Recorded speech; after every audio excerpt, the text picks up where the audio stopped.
Good morning. Welcome to Alma Google. I'm your interviewer and I will interview you regarding your application of the post of data scientist. Today I will ask you several questions regarding A/B test. Are you ready?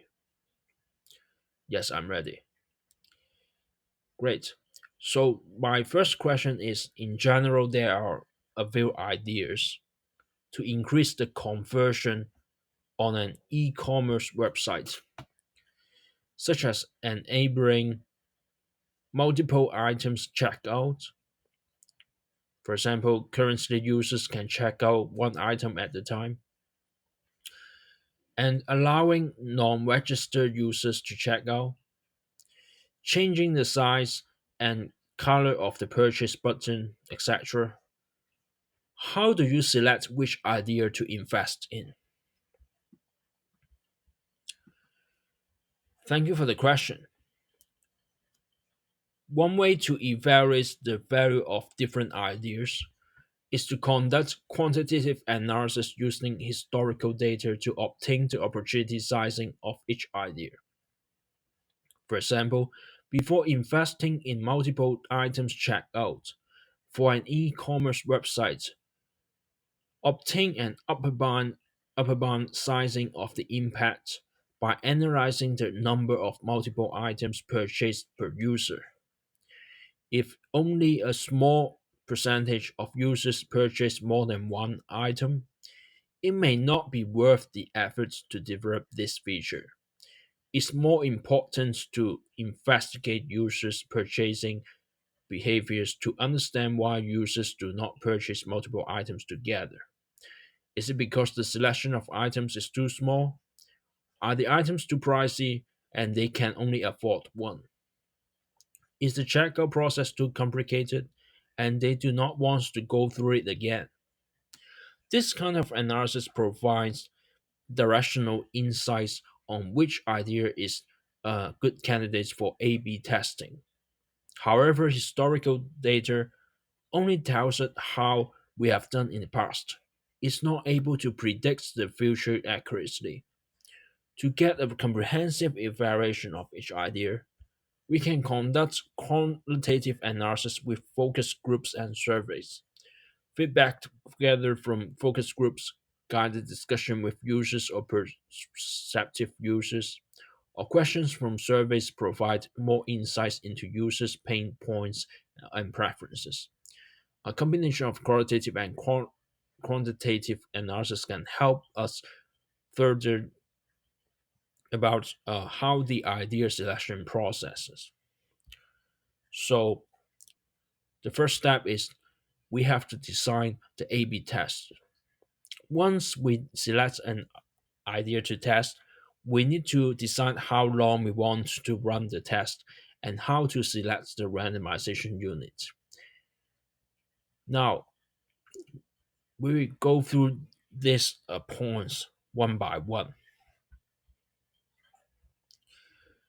To design the duration of a test, we need to obtain the sample size of the test, which requires three parameters. These three parameters are type 2 error rate, beta or power, because power is equal to 1 minus beta. You know one of them, you know the other. The second parameter is significance level alpha.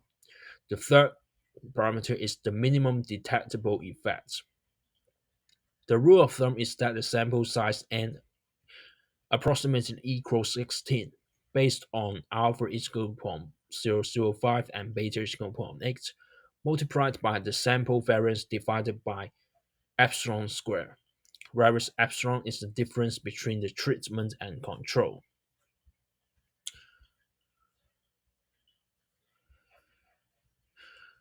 So the sample variance can be obtained from the existing data. How about the estimation of delta, the difference between the treatment and control that I just mentioned? Actually, we don't know this before we run an experiment. And this is where we use the last parameter, the minimum detectable effect. It is the smallest difference that would matter in practice. For example, we may consider a 0.1% increase in revenue as the minimum detectable effect. In reality, this value is discussed and decided by multiple stakeholders. Once we know the sample size, we can obtain the number of days to run the experiment by dividing the sample size by the number of users in each group. If the number is less than a week, we should run the experiment for at least 7 days to capture the weekly pattern. It's typically recommended to run it for 2 weeks. When it comes to collecting data for a test, more is always better than not enough. Thank you for your thorough answer.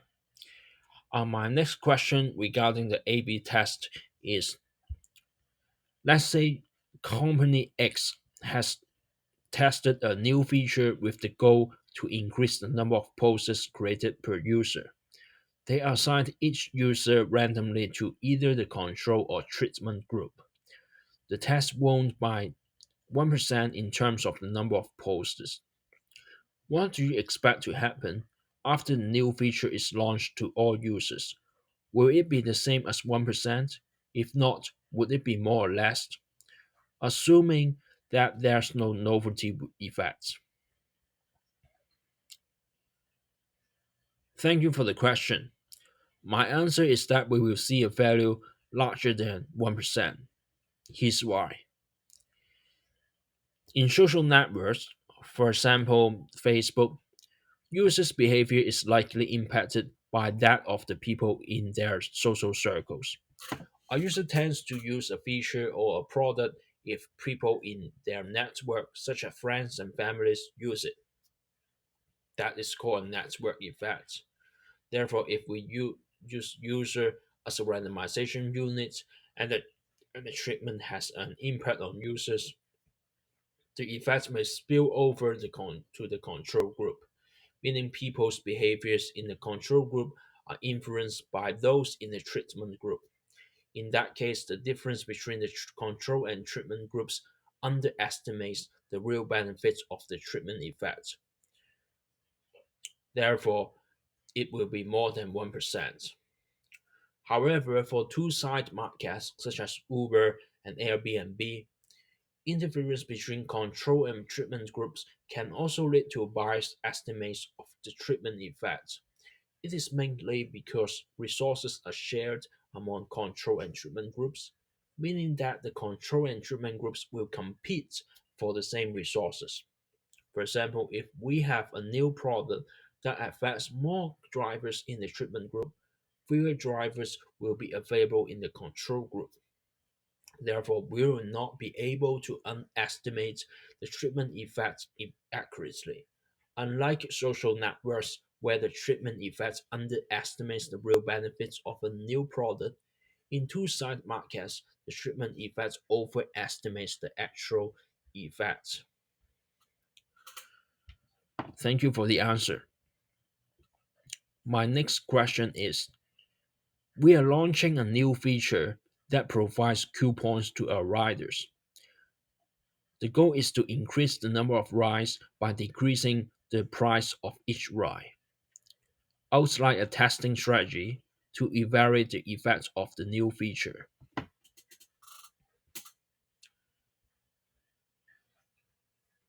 Thank you for the question. So the question can be generalized to the idea of how do we design the test to prevent the spillover between the control and treatment. Now, there are many ways to tackle the spillover between the groups, and the main goal is to isolate users in the control and treatment groups. Below are a few commonly used solutions. Each applies in different scenarios, and all of them have limitations. In practice, we want to choose the method that works the best under certain conditions, and we would also combine multiple methods to get reliable results. For social networks, one way to ensure isolation is to create network clusters to represent groups of users which are more likely to interact with people within the group than the people outside the group. Once we have these clusters, we'll split them into control and treatment groups. The other is the ego cluster randomization. The idea originated from LinkedIn, a cluster in composed of an ego and her authors. It focuses on measuring the one-out network effect, meaning the effect of a user's immediate connections treatment of that user, and that user either has a feature or does not, and no complicated interactions between users are needed. However, for two-sided markets, such as geo-based randomization, instead of splitting by users, we will split by geolocations. For example, we would have New York metropolitan area in the control group and the San Francisco Bay Area in the treatment group. This will allow us to isolate users in each group. But the pitfall is that there will be a larger variance because each market is unique in certain ways through things such as the customer's behavior, competitors, etc. Another method, though less commonly known, is the time-based randomization. Basically, we select a random time, for example, a day of a week, and assign all users to either the control or treatment group. It works when the treatment effect only lasts for a short amount of time, such as when testing a new search price algorithm performs better. It does not work when a treatment effect takes a long time to be effective, such as a referral program. It can take some time for a user to refer to his or her friends. Thank you for the answer. My next question regarding the A B test is that we ran an A B test on a new feature and the test won. So we launched the change to all users. However, after launching the feature for a week, we find that the treatment effect quickly declined. What is happening? So, that's a very good question. And the question concerns the novelty and primary effects. So, to answer the question, I have to define two terms. Primary effect is when there's a change in the product, people react to it differently. Some are used to the way that the product works or are reluctant to change, and that's the primary effect. The second is the novelty effect, such as others may welcome changes and a new feature attracts them to use the product more. When there's the competition between the two effects, both effects will not last long because people's behavior will stabilize after a certain amount of time. So, if the A/B test has a larger or smaller initial effect, it's probably due to the novel or primary effects. So, the question to your answer to your question is that it's the novelty effect because over time, as the novelty wears off, repeated usage will be decreased. So we observe a declining treatment effect. Now, how do we address the potential issues? To address that, one way to deal with that is to completely rule out the possibility of those effects. We could run tests only on first-time users because the novelty effects and the primacy, um, the primacy effect, which I misspoken before as primary effect, now it should be primacy effect. Obviously, it doesn't affect such users. If we already have a test running and we want to analyze if there's a novelty or primacy effect, we could compare new users' results in the control group to those in the treatment group to evaluate the novelty effect, or to compare the first-time users' treat results with existing users' results in the treatment group to get an actual estimate of the impact of the novelty on primary effects.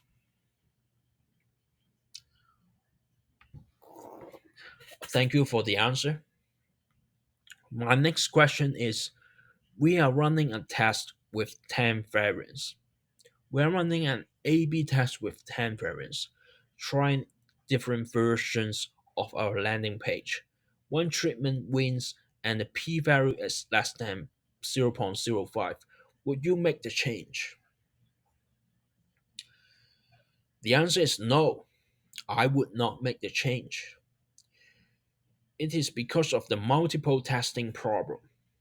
Now, to define the multiple testing problem, we have to consider the simplest form of an A/B test first. So, in the simplest form of an A/B test, there are two variants: control A and treatment B. Sometimes we run a test with multiple variants to see which one is the best amongst all the features. It can happen when we want to test multiple colors of a button or test different home pages. Then we will have more than one treatment group.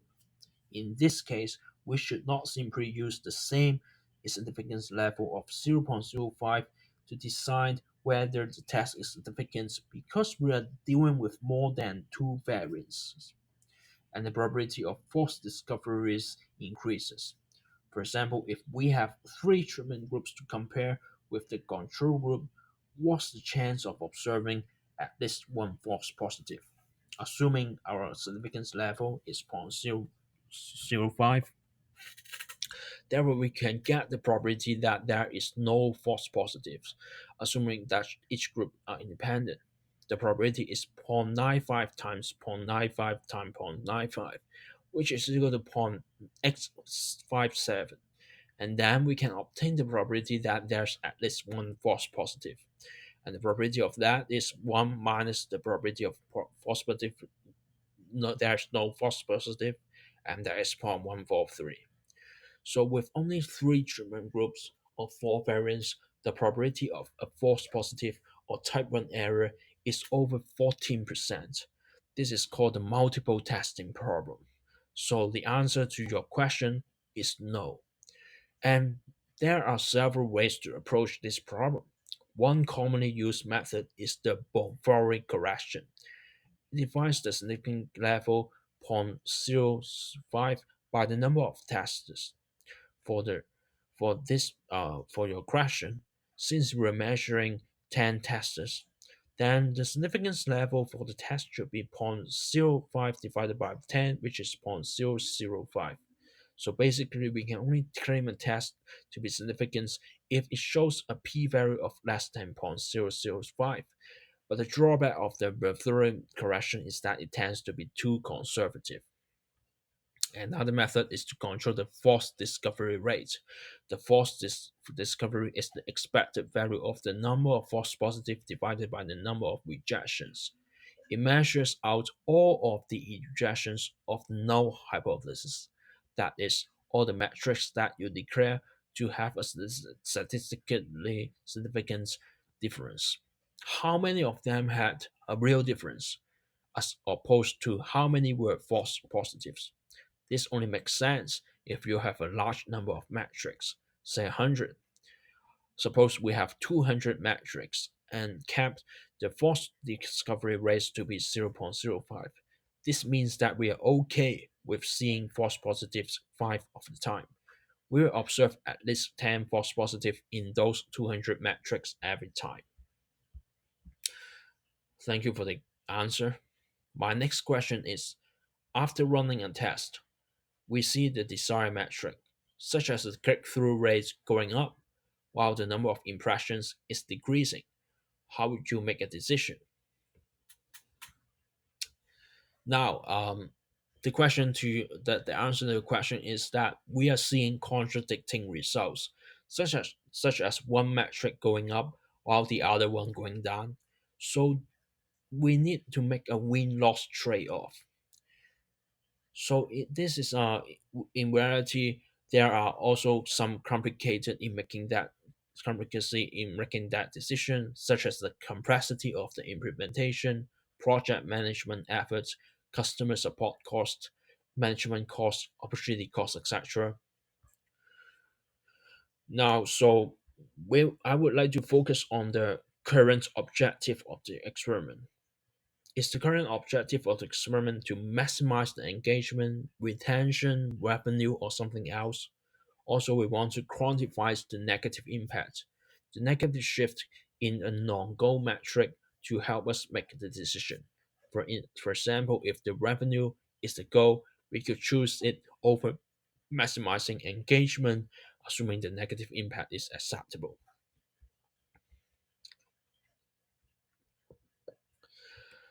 All right. Thank you for answering all these questions regarding A/B test. This is the end of the interview regarding A/B test. So we will have a rest of about 5 to 10 minutes, and we will move on to the next uh, interviews regarding the other parts of the statistics.